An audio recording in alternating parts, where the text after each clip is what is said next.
Hello everyone, welcome back to my channel. Today I wanted to talk about the Netflix TV show Jupiter's Legacy. Jupiter's Legacy, surprisingly, doesn't take place in Marvel or DC universes, who'd have thought, but instead was a comic book series from Mark Millar and Frank Quietly that was brought to screen and directed by Stephen S. DeKnight and Sang-Kyu Kim. Stephen S. DeKnight was on the project until about halfway through production and then left due to creative differences. At that point, Sang-Kyu Kim took over and finished season 1 of the show. The only movie I recognize from Stephen DeKnight was Pacific Rim Uprising, which is honestly one of the worst movies I've ever seen. While Sang Kim has taken part in projects like The Walking Dead, Altered Carbon, and 24. The way that Jupiter's Legacy was marketed was that it was a TV show about some legacy superheroes who have children that have to deal with the effects of their parents being these legacy superheroes, which I thought was a super interesting idea for a TV show, as much of the superhero content we've seen made focuses solely on the adult superheroes and not so much on the kids.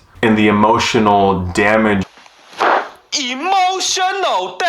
just from association with these superheroes. And with great actors like Josh Duhamel and Leslie Bibb, I really wanted to check out this show. So without further ado, let's get into the 6 things that make a TV show great. 1. The plot. The tricky thing about this TV show is there are actually 3 plots. And while they're all connected to each other in one way or the other, it's basically like watching 3 separate journeys in the TV show. One centers around Sheldon Sampson, known as Utopia, and the legacy superheroes in the current day as they deal with fighting his arch nemesis, Black Star. Black Star is in a secured facility and somehow escapes, and there are some pretty detrimental things that come because of that, including some moral questions that the legacy team, known as the Union of Justice, have to start asking themselves. They have a code that they've always lived by since they got their powers, which is we don't kill, we don't lead. The big moral dilemma in this part of the plot is that more and more powerful supervillains are coming into play, and they're killing all of these younger superheroes that are trying to take up the mantle of the Union of Justice.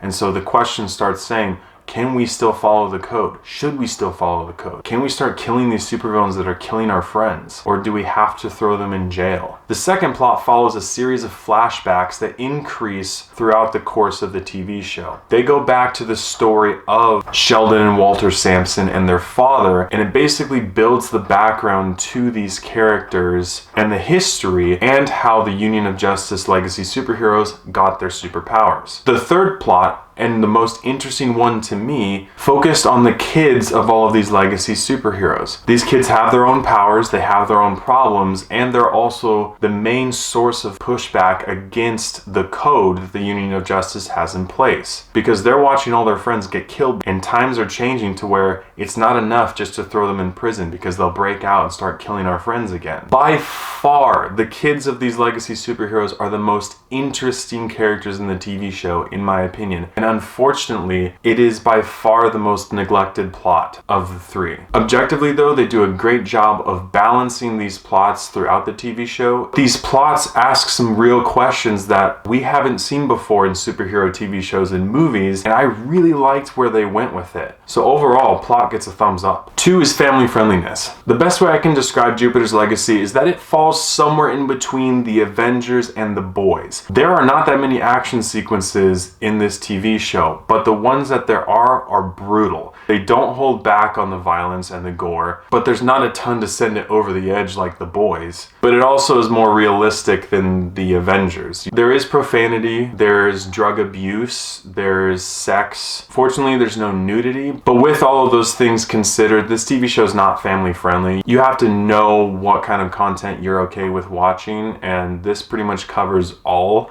So family friendliness gets a thumbs down. 3 is acting and script. All of the actors and actresses in this show did a great job. Josh Duhamel and Leslie Bibb have great chemistry together, but there were 4 characters that stood out to me the most. Matt Lanter as Sky Fox, Andrew Horton as Brandon Sampson, the son of Utopia, Anna Akana, who plays Raikou, and most of all, Ian Quinlan, who plays Hutch. Unfortunately, all of these characters do not have as much screen time as the others, but every time they were on screen, they did an amazing job. They were the most interesting characters to me of the TV show, and their acting ability followed that, but we didn't get to see as much of them as I liked. I was also really intrigued by a character at the beginning of the show, played by Genevieve DeGreaves. I really wish they would have done something with her, and I think if they did focus on the kids more, they would have, but we only see her once, and it's too bad. And just a shout out to Tyler Mane, who plays Black Star. He does a great job. He's not on screen for as much as I'd like to have seen him as well. He really stole the scene every time he was on. But no one was holding back in their acting performances, and it was all believable and real, so acting gets a thumbs up. The script is where it gets tricky. This could have a lot to do with the fact that the director of the TV show left halfway through and another director took over halfway through. That can do all sorts of bad things to a TV show. It can change the whole mood, it can change characters, it can do a lot. What I found is that after 2 episodes, they decided to increase the amount of sex in the TV show by far. Everything else about the show was good. It's the way they wrote this TV show for the most part was brilliant. The incorporation of these 3 separate plot lines that are all connected at some point did a great job. Overall, acting and script gets a thumbs up. 4 is character development. Holy wow. There are things that happen in this TV show that I haven't seen in a long time as far as character development goes. Having to ask real questions and naturally seeing the progression of how characters are dealing with those issues. And I really enjoyed how they did it. The son of Utopia, Brandon, I was disappointed with the fact that pretty much after episode 1, he's benched for the rest of the season. But even in the short time that he was on screen, the questions he's having to wrestle with and some of the things he's having to deal with and think and come to realization in his own character are amazing. And it's a tribute to the actors themselves because some of the things are left unsaid, but you see it in the way that they hold themselves, in the way that they act it out. So the character development and acting go hand in hand, and it's really well done in the show. There's also a relationship between Paragon and Ruby Red that we barely get to see anything of.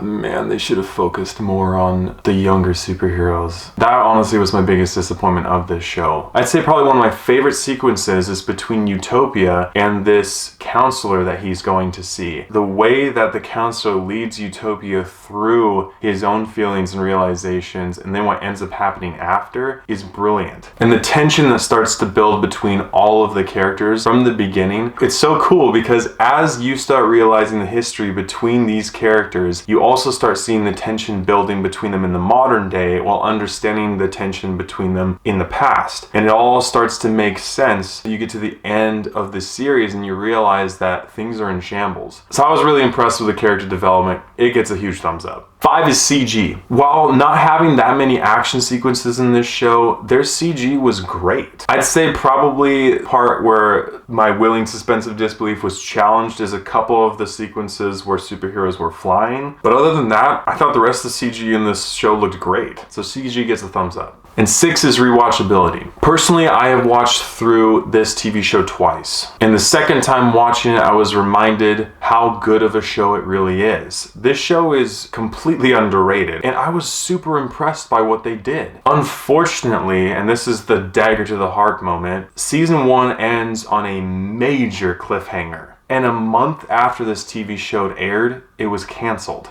There was a huge budget issue from the get-go, and it didn't get enough attention or good reviews for it to be renewed for a second season. And that kills me because this show is way better than it got credit for. So for all intents and purposes, this TV show is rewatchable and it's good, but you have to factor in the fact that it's not going to get a second season unless someone picks it up. So rewatchability for me is 50-50. This show was original, it's creative. Some of the shots and sequences that they continue throughout the show are really, really well done. There were some things that I didn't really like about the show, like how they just upped the sexual content after episode 2, or that they didn't focus on the younger superheroes. But overall, I have to give Jupiter's Legacy Season 1 a 7.5 out of 10. There was so much to like about this show. There was interesting characters, there was interesting powers and abilities, and the storyline was really, really well done. I really hope that someone decides to pick up this show because there's a lot left unexplored here that would be amazing in a season 2. So if you like superheroes and you think that something in between Avengers and The Boys is something you'd be interested in, I think that watching Jupiter's Legacy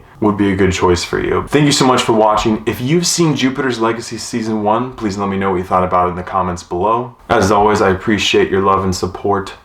And I'll catch you guys and gals in the next one.